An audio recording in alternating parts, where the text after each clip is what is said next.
आंनि गामिनि नामा जाबाय दक्षिण मैथाबारि। बेनिफ्राय आंनि मुङा जाबाय नामा जाबाय अमर स्वर्गियारि। आंनि फिसालाया थारमाने फार्स्टआव मोखां बुदोंमोन। बुनायाव जोंबो हमना मोनासै मा जादों आं हाथाइ एम्फौ जादों होननानै थारमाने जारिन लांबाय दंमोन। बेयाव आरो मानसिया बारा बुलांबाय, मोदोम सोदोम आथिं साथिं आखाइ साखाइ बुजोबलांबाय। थारमाने बिदि बुंनायखौ नुनानै आं मसलपुराव सिकित्सा खालामनो लांदोंमोन आरो माने।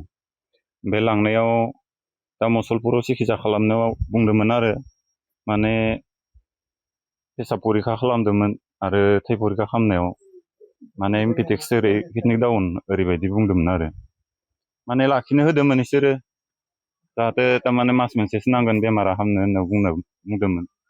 बुंनायाव आरो आङो साननायसै मा थाखा फैसाबो गैया एखे मास मोनसेयावथ' आं थारमाने बेमार नायनायावथ' बहुत बारा थाङा देसुन सरकारि नालाय। थेवब्लाबो थारमाने निजेनो सोलिनो हायैनि थाखाय थारमाने आङो गथ' फिसाखौ लाबोनाय जादों आरो थारमाने। आं आरो थारमाने आं दैलिक हाजिरा मावबाय थानाय, सानसे जिरायबानो दिनाव खाना, बेफोरबायदिखायनो आं थारमाने गथ' फिसाखौ न'आव लाबोनानै दोनबाय थानाय बायदि जादों आरो थारमाने। दा आं सिकित्सा खालामनायनि थाखाय थारमाने एसे रांफोर मोनबाय बायगोन नामा होननानै थारमाने आं बेखिनिखौ माबानाय जादों आरो आं थारमाने। राजानि एसेबांबा इखिबो थारमाने आं सरकारनि बागैबो थारमाने एसे खावलायो आरो आं थारमाने रांफोर मोनबाय बायगोन नामा होननानै सिकित्सा खालामनो हाथाराखै दा।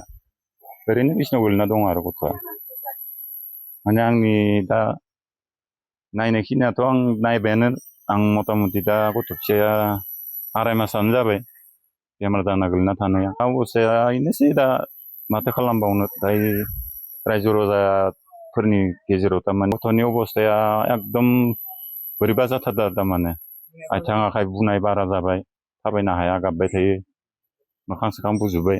स्कुलाव थांदोंमोन थांनायालाय, दा थाखोथाम मोनबायमोन, थांनो हायाखै। दा न'आवनो दं गोलैनानै।